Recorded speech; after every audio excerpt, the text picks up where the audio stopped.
Hey, what's up? This is Kerri Chandler, and you're looking at XYST. Tune in. Keep it locked in. See you soon. How does it feel to be in the hierarchy of house, Kerri? The hierarchy?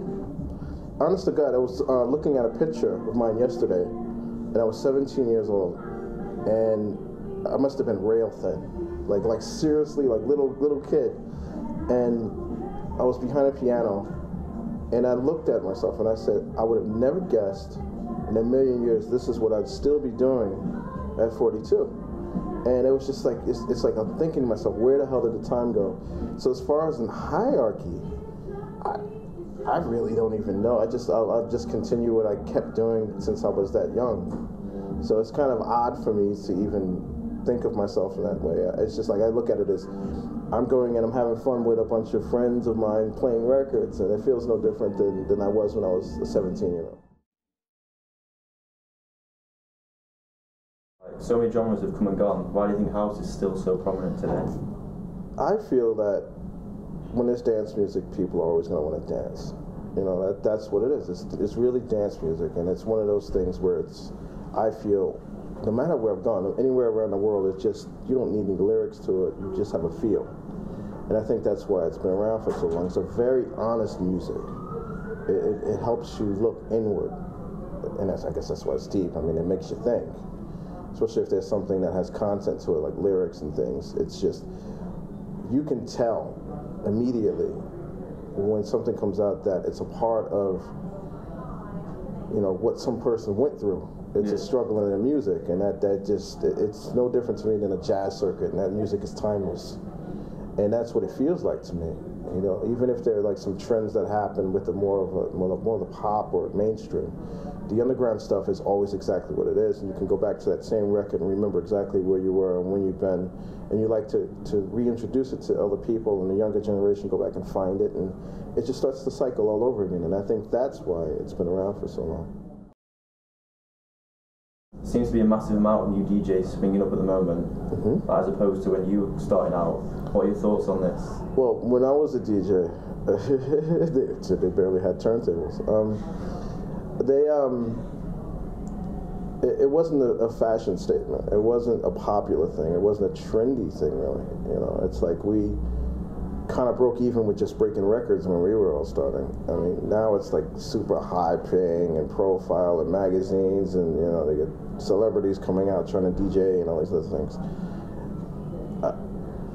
I think that's probably the reason. They're looking at it more like there's a glamour to it, there's a fame to it, and what you have to do is, you know, put records on, and it's a lot harder than what it looks. And I tell people all the time, you pay me to fly, I DJ for free, because it's just, it takes its toll on you flying and traveling and being away from family, and when you really put work into it, when you really try to give your personal best, you know immediately, like you're really a DJ. You're not somebody pretending behind a couple of CDJs with some records and you know you're wearing fashion statements. It's a real fucking job, and if you're good at it, you know, maybe it'll come through and people appreciate it, and then you give something back. The other thing is the DJs now versus, you know, when we used to do it. For us, it was all a matter of making something or giving something back or about doing something. Now it's about being someone, like being somebody, you know, and they want to have that you know, look to it. I mean, no, granted, not all of them are like this. There's some people who are hardcore into it, and they dig and they find things. They're you know, they don't care. It's all about making music and trying to get the next thing happening.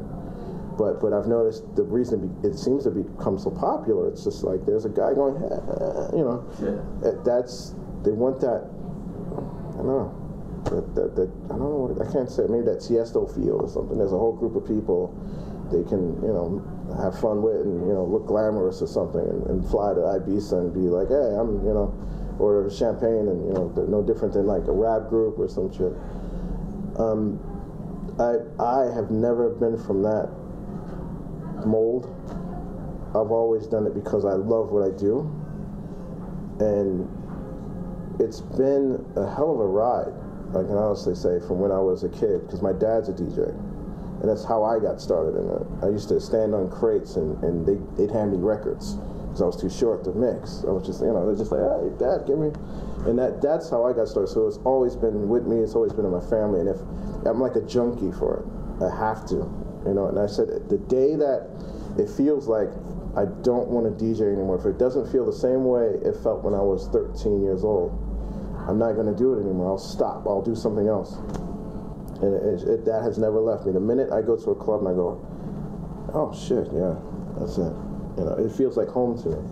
The day that stops, that's the day I retire. That's the day I do something completely different. Yeah. What do you look for in a new producer? His own sound, his own signature. There are certain records I like and certain tones I like. And I like when I can actually feel what the person's going through when they're making the record. And to me, that's always been my gauge. I like to play something that's a little different. I don't like when people copy trends or follow what the next person did, trying to be MK or whoever the hell else there was. I like some brand new, like, what the hell is this? I've never heard anybody making a record like this. I like stuff like that. Outside the studio, there's obviously times when you have that creative burst in a random place. Mm-hmm. How do you make sure you remember that hi-hat groove or bass line when you're on the road?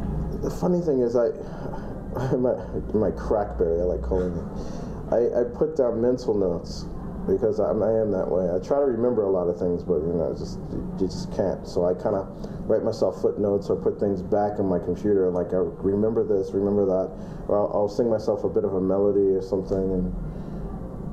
But the funny thing is, when I get back to the studio, I forget I wrote all of this and did all of that stuff. So I kind of get back there and I'm like, this sounds good. I like these sounds. And it's really about the patches that you go through and find things and make things and sounds that you create. I mean, I'm always crazy about a new synth or a new plug-in, or those kind of things inspire me a bit now. And it's like I like digging back and just making my own patches, and finding new drums and things like that. And I think that's always been I'm a studio rat.